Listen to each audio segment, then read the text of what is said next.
The Jensen family's quiet suburban street had always been a peaceful place, at least. That's what Mark Jensen thought when he moved in 3 years ago.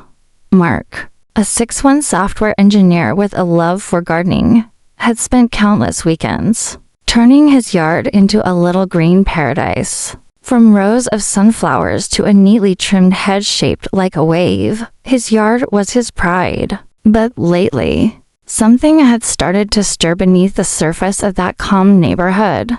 Every morning, without fail, Karen Whitman appeared. Karen was the HOA chair, petite at 5'4", with a sharp tone and an even sharper sense of entitlement. And she'd taken to cutting through Mark's yard as if it were her own private shortcut. Mark first noticed it on a sunny Tuesday. He was out watering the flowers when Karen strode right through his petunias, clicking her heels and carrying a clipboard.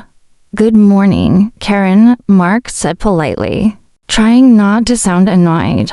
"I'm guessing you're taking the shortcut again." Karen glanced up briefly, her lips twitching into something like a smile. "Shortcut saves time. Mark, you should try it sometime."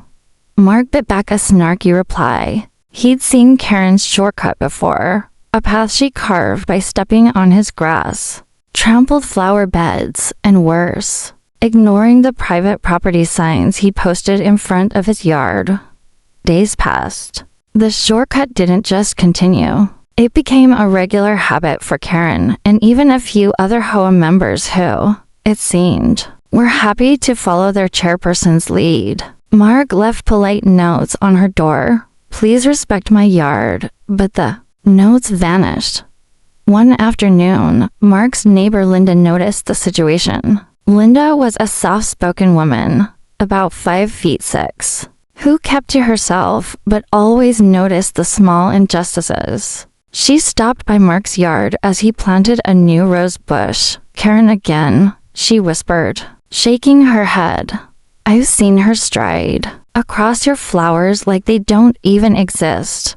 Mark sighed. "It's like she thinks the neighborhood belongs to her. I don't want trouble, but it's starting to feel personal." That night, Mark sat at his kitchen table, staring at his laptop. He scrolled through HOA rules, legal boundaries, and property rights. The more he read, the clearer it became. Karen was pushing too far, and if he didn't act, the damage to his yard and pride would only worsen. An idea began to form, something firm, something she couldn't ignore. But it had to be smart. Not just a fence or a sign, but something. UNMOVABLE. Before dawn the next day, Mark worked quietly in the cool morning air. Under the cover of darkness, he installed a heavy steel barrier along the edge of his yard, just wide enough to block any foot or cart shortcuts. The barrier wasn't flashy, but it was solid. Thick steel pipes buried deep, with a textured surface to discourage climbing or stepping over. No one would miss it in the morning. As the sun rose, Mark stood back and looked at his work. He didn't know what Karen's reaction would be, but he was ready. Meanwhile, Karen was waking up across the street, oblivious to the surprise waiting just a few feet from her usual path. Mark knew this wasn't the end, it was just the beginning. And somehow, he had a feeling that this little steel barrier would echo louder in the neighborhood than he imagined. The sun had barely peeked over the horizon when Karen Whitman, the ever-efficient HOA chair, stepped outside, coffee in hand and clipboard ready. She had a busy morning ahead, and there was no time to waste. Her usual shortcut through Mark Jensen's yard was supposed to shave off at least 5 minutes. On her daily walk to the community center, for Karen, every minute counted. But this morning was different. As Karen confidently stepped onto the familiar path, her cart rolling smoothly behind her, a sudden, jarring clang shattered the morning calm. The wheels screeched. The metal hit steel with an echo that bounced off the nearby houses. Karen froze mid-step, eyes wide with shock. Her cart, loaded with HOA papers in her ever-present coffee mug, had collided directly with the new steel barrier that Mark had installed overnight. For a brief moment, silence returned. Then Karen muttered under her breath, "What the?" She tried to push the cart forward, but it wouldn't budge. The barrier was solid, immovable, and there was no way around it. Her frustration bubbled up. She yanked the cart back, tried to maneuver around the barrier's edge, but every attempt ended with the same stubborn steel standing firm. Neighbors, now stirring awake, heard the noise and peeked from their windows. Whispered conversations started to ripple down the street. From his porch, Mark watched discreetly, a mix of satisfaction and worry twisting in his chest. The barrier was working. No shortcuts today. But as Karen's muffled curses grew louder, Mark began to wonder. Had he gone too far? Linda, who lived a few doors down, stepped outside, holding her mug of tea. "Sounds like Karen's hit something important," she said quietly to Mark. Mark gave a small nod but stayed silent.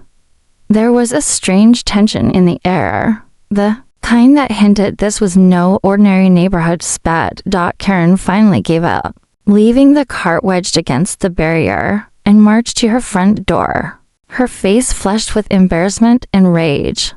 Word spread fast. At the local coffee shop, conversations buzzed. "Did you hear about Karen?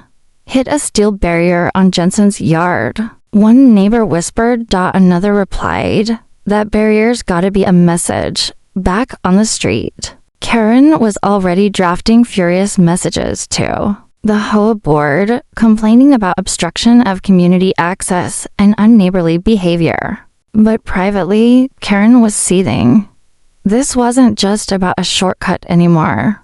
It was personal. Mark's phone buzzed with texts. Some neighbors were amused, others worried about the fallout. His friend Tom, the retired paralegal, messaged, "Looks like the yard wars have officially begun. You ready for the HOA drama?" Mark smiled but didn't reply. He knew this was only the start. Later that afternoon, Karen approached Mark's yard, clipboard in hand, trying to maintain her composure. "Mark, we need to talk," she said, her voice sharp. Mark met her gaze, calm but firm. "Karen, I warned you about the shortcut. This barrier is to protect my property." Karen scoffed. "You can't just block community access. This is an HOA neighborhood." Mark nodded slowly. "It's my property. The shortcut damages my yard, and I've asked you nicely." Karen's eyes narrowed. "This isn't over." The moment hung heavy between them. As Karen walked away, Mark felt the weight of what was coming. This was no longer just a neighborhood annoyance. It was shaping into a full-on conflict. That evening, Mark stood outside again, looking at the steel barrier gleaming in the porch light. He didn't know what the next morning would bring, but one thing was clear. The shortcut was closed, and the neighborhood was watching. The community center's modest meeting room was packed. Chairs creaked under the weight of anticipation, and a thick tension hung in the air like an approaching storm. The monthly HOA meeting was supposed to be routine, updates on landscaping, upcoming events, and budget discussions. But tonight, one topic dominated every whispered conversation: the steel barrier blocking Karen Whitman's shortcut through Mark Jensen's yard. Karen, petite but fiery, stood at the front of the room, clutching her clipboard with white-knuckled determination. "This barrier is a blatant obstruction of community access," she declared, her voice sharp and unwavering. "It's disrespectful, unnecessary, and frankly, illegal." A murmur of agreement rippled through a small group of homeowners who sided with Karen. But across the room, Mark Jensen sat quietly, tall and calm, ready to defend what he believed was rightfully his. When the chairperson called for comments, Mark rose, his voice steady but firm. He explained, "I've tried to address this privately. The shortcut damages my yard every day. Trampled flowers, broken branches, and constant noise. I installed the barrier to protect my property. After repeated requests to stop were ignored. Linda, the neighbor who had quietly supported Mark from the start, surprised everyone by standing up. At 5'6", her usual shy demeanor was replaced by a newfound courage. Karen's shortcut has been a problem for months. It's disrespectful to Mark's hard work and to all of us who value this neighborhood. The room grew quiet, eyes darting between Karen, Mark, and Linda. The atmosphere crackled with tension. Karen's cheeks flushed. "You're all missing the bigger picture," she snapped. "This is about community trust and shared spaces. Mark's barrier divides us." Linda shook her head. "It's about respecting boundaries. If Karen wants a shortcut, she should ask, not trample." At that moment, the HOA board chair, Mr. Evans, a tall man with a reputation for neutrality, raised his hand. "Let's keep this civil. We're here to find a solution, not create more conflict." Karen took a deep breath and lowered her clipboard. "Fine. But if this barrier stays, I'll have no choice but to seek legal action. We can't allow private property rights to override community rules." Mark's heart sank at the threat, but he held his ground. "I understand, Karen, but I'm prepared to defend my rights." The meeting spiraled into heated debate. Some neighbors worried about setting a precedent. Would everyone start building barriers now? Others sympathized with Mark's frustration. Linda quietly whispered to Mark, "Don't let her intimidate you. You're doing the right thing." As the meeting adjourned, Karen lingered, shooting Mark a look filled with a mix of anger and calculation. "This isn't over," she said under her breath. Mark watched her leave, the weight of the confrontation settling on his shoulders. The barrier wasn't just a piece of steel anymore. It was a symbol of a growing divide. That night, as Mark lay awake, he wondered what Karen's next move would be. The thought of a legal battle loomed ominously. But one thing was certain: the shortcut war had escalated, and the entire neighborhood was watching.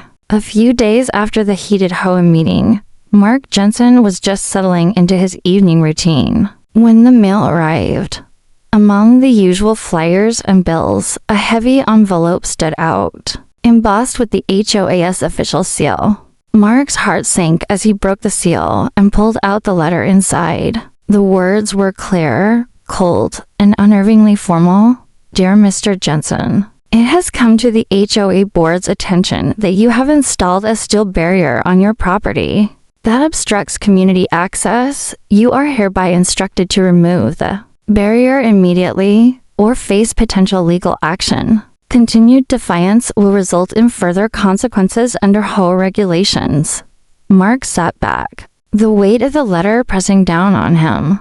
The barrier, which had once felt like a simple defense of his property, was now the center of an official battle. His phone buzzed, a message from Tom, his neighbor and retired paralegal. "Looks like Karen's playing hardball.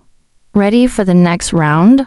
Mark couldn't help but smile. Tom's casual tone helped lighten the moment. They arranged to meet the next day. The following morning, Tom arrived with a stack of papers and a sharp eye for detail. "First rule of HOA battles," Tom said, settling into Mark's living room. "They love to intimidate. But that letter isn't the end, it's just the opening salvo." Mark leaned forward, eager to understand his options. Tom explained the HOA's powers, homeowners' rights, and the often blurry lines between community rules and individual property rights. "But here's the thing," Tom said, glancing over the documents. "Mark, you did your homework. You checked the property lines, gave Karen plenty of warning, and the barrier is on your land." Mark nodded, feeling a flicker of hope. "And the letter," Tom continued, "it's more a threat than a legal hammer. But we can respond. carefully and smartly. They brainstormed a plan. Mark would draft a firm yet respectful response to the HOA, emphasizing his rights and willingness to cooperate, but also making it clear the barrier was staying for. Now, Tom joked, "You might say Karen brought a lawyer to a yard fight, but the yard fight isn't over yet." Mark chuckled. "I'm ready to stand my ground." That afternoon, Mark typed up the letter. He carefully outlined the facts, included photos of the damage the shortcut caused to his yard, and attached copies of the neighborhood property maps before sending it off. He called Linda to keep her in the loop. Linda was supportive. "Mark, you're doing what's right. This isn't just about a barrier. It's about respect." As the response went out, Mark felt a mix of nervousness and resolve. The letter might not stop Karen's campaign, but it was a message he wasn't backing down. The neighborhood buzzed with speculation. Some wondered if Mark's stance would backfire, while others quietly admired his courage. At home, Mark took a quiet moment on his porch, watching the steel barrier glint in the afternoon sun. He didn't know what the next chapter held, but one thing was certain. This was turning into a war of wills. The days following Mark Jensen's letter to the HOA brought a surprising change to the neighborhood atmosphere. Whispers of the yard war spread like wildfire, but not everyone was taking Karen Whitman's side as expected. Linda, the soft-spoken 5'6" neighbor who had quietly supported Mark from the beginning, decided it was time to speak up more openly. At the next community gathering, a casual barbecue hosted by Mark in his backyard, she stood among the neighbors and addressed the growing divide. "This isn't just about a steel barrier or a shortcut," Linda said, her voice steady, but calm. "It's about respect, about valuing what each of us has worked hard for. Mark's yard isn't just dirt and plants, it's his home, his sanctuary." Heads nodded around the circle. For once, people who usually stayed silent were sharing their frustrations.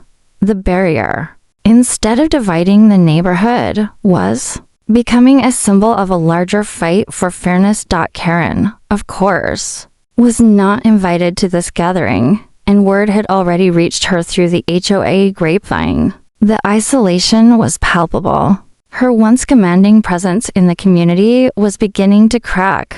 Meanwhile, Mark's yard party was more than just a social event. It was a quiet act of defiance, turning a barrier into a boundary that everyone respected.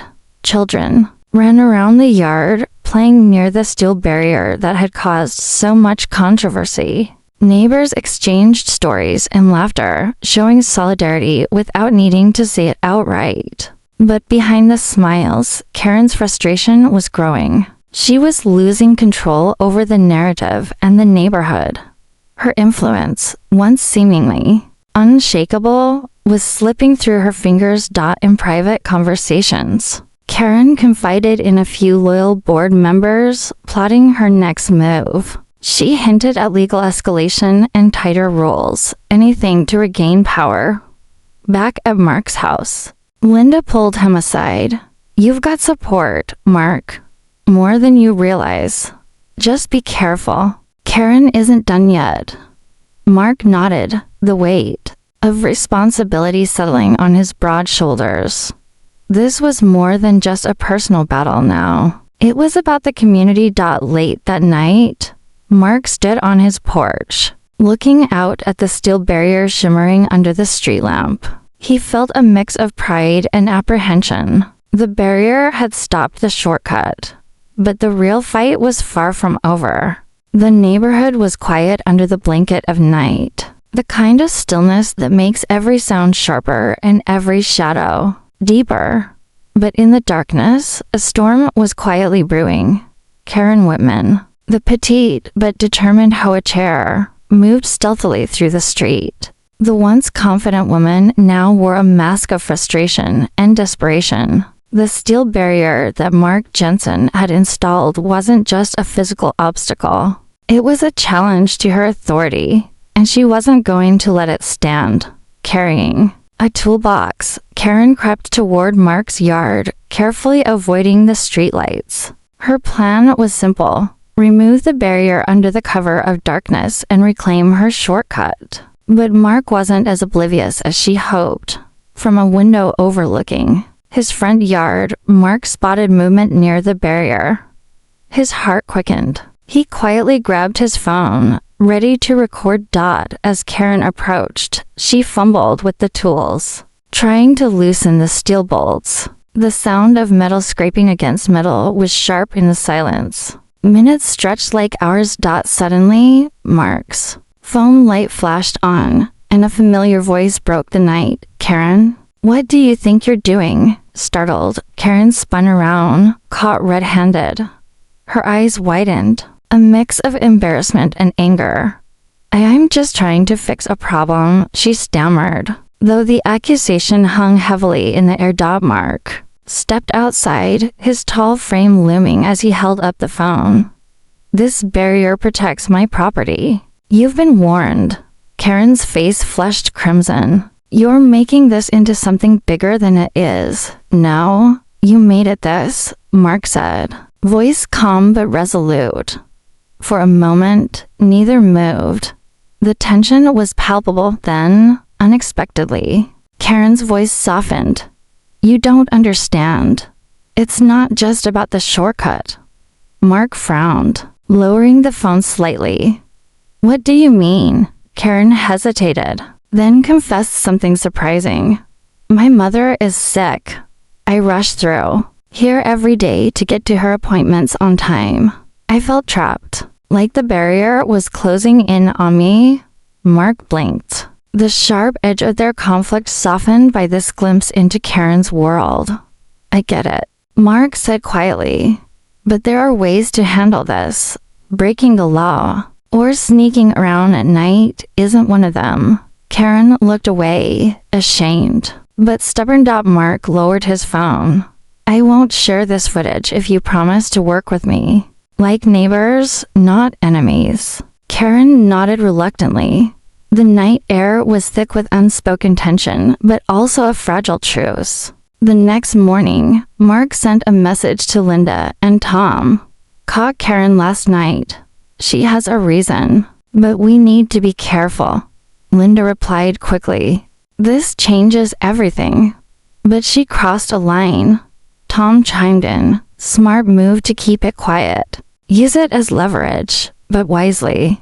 Word of the nighttime confrontation spread quietly among the neighborhood's inner circle. Some sympathized with Karen's struggle, others saw it as proof of her recklessness. Mark realized the path forward was more complicated than he'd imagined. The steel barrier wasn't just a boundary in the yard anymore. It was a symbol of clashing lies, fears, and hopes. As he looked out over his yard that evening, the weight of the situation settled in. This fight wasn't just about steel or shortcuts anymore. It was about understanding, compromise, and whether two very different people could find a way forward. The community center buzzed with anticipation. Tonight's HOA meeting wasn't just another gathering. It was the moment everyone had been waiting for. The fate of the steel barrier stood on the line, and every resident's voice mattered. Mark Jensen entered the room with steady confidence. He carried copies of his documentation, photos of the damage, maps of his property lines, and, discreetly, the video of Karen's nighttime attempt to remove the barrier. It was his trump card, but he hadn't decided if he would play it yet. Karen Whitman arrived shortly after, her usual fiery demeanor tempered by a flicker of uncertainty. The previous night's confrontation weighed on her, but she was determined to fight. The room filled with neighbors, many curious, some divided, but all aware this wasn't just about steel or shortcuts anymore. It was about respect, authority, and community. Evans, the HOA board chair, called the meeting to order. "Tonight, we discussed the barrier installed on Mr. Jensen's property and its impact on our community." Karen took the floor first. This barrier obstructs what should be shared community space. It isolates neighbors and breaks the trust we need to coexist. I urge the board to order its removal immediately. Mark rose next, his voice steady. He presented his case with calm determination. This barrier protects my property from damage caused by constant trespassing. I have documented repeated requests to stop, and this is the only way left to preserve my yard. He carefully laid out the property maps, pointing to clear boundaries. The barrier is on my land. I value this community, but I also value my rights as a homeowner. Linda, standing among the attendees, nodded in support. This is about fairness. Mark's property deserves respect. The room murmured with quiet agreement, but some still sided with Karen's call for community access. The whole lawyer spoke next, offering a perspective many didn't expect.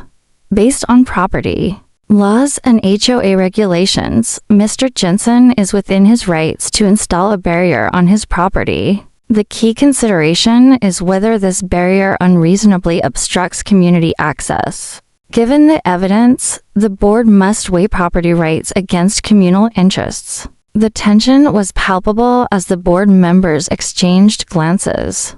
Karen made a last-ditch appeal, her voice wavering slightly. If this barrier stays, it could encourage others to block shared spaces, fracturing the neighborhood. But the atmosphere had shifted. Karen's isolation was clear. When the vote was called, the room held its breath. One by one, board members raised their hands. The result, a majority voted to allow Mark's barrier to remain, recognizing his property rights and the damage caused by this shortcut. Karen's shoulders sagged as murmurs spread through the crowd. The vote was final. But then, a surprising twist. Evans addressed the room. While the barrier will remain, the board encourages Mr. Jensen and Ms. Whitman to work together to find a solution that respects both property rights and community needs. Karen looked up, a glimmer of acceptance in her eyes. Mark nodded, relieved but aware the work wasn't over. As the meeting adjourned, Karen approached Mark quietly. "Maybe we can talk," she said. Mark smiled softly. "I like that." Outside, neighbors chatted animatedly, sensing a new chapter was beginning. The steel barrier had won the vote, but the real victory was the possibility of healing a fractured community. The weeks after the HOA vote brought an unexpected calm to the neighborhood. The steel barrier stood firm at the edge of Mark Jensen's yard, a clear line drawn, but also a symbol of something deeper. Karen Whitman, once the fiery HOA chair who had battled fiercely to remove it, now found herself in a quieter, more reflective place. One afternoon, Karen showed up at Mark's doorstep, not with complaints or threats, but with an olive branch, a tray of homemade cookies. "Mark," she began, her voice softer than anyone had heard before, "I want to apologize. I let things get out of hand. The shortcut was my way of dealing with my stress, but it was unfair to you." Mark, standing tall but approachable, accepted the gesture with a nod. "Karen, it's not easy admitting when we're wrong. I appreciate this." The two neighbors talked for hours about boundaries, respect, and the challenges of balancing individual rights with community needs. Linda and Tom joined in later, turning the conversation into a small neighborhood meeting of sorts together. They discussed plans to improve walkways and access points that wouldn't disrupt anyone's property. A new community project was born, one focused on collaboration and understanding. The steel barrier remained, but it no longer represented division. Instead, it was a reminder of the journey the neighborhood had taken, from conflict to compromise. Then, just when things seemed settled, a surprising twist unfolded. At the next HOA meeting, Karen announced she was stepping down as chair. "I want to focus on healing, not power," she said, her voice steady. The neighborhood buzzed with speculation. Some saw it as a sign of growth, others whispered about what might come next. Mark was elected to the HOA board, tasked with helping guide the community forward, a role he accepted with humility. The final scene showed Karen walking peacefully along the longer, official paths, no shortcuts this time, smiling as she waved to neighbors. Mark stood by his barrier, watching the sunset, feeling a quiet pride. The war over a simple shortcut and steel barrier had become more than a neighborhood dispute. It was a story about boundaries, respect, and the power of second chances. Final call to action. If you enjoyed this story of conflict, courage, and community, please like, comment your favorite moment, and share it with friends who love real life drama. Don't forget to subscribe for more stories that keep you hooked from start to finish. Thanks for watching, and remember, sometimes a barrier isn't just steel, it's a lesson.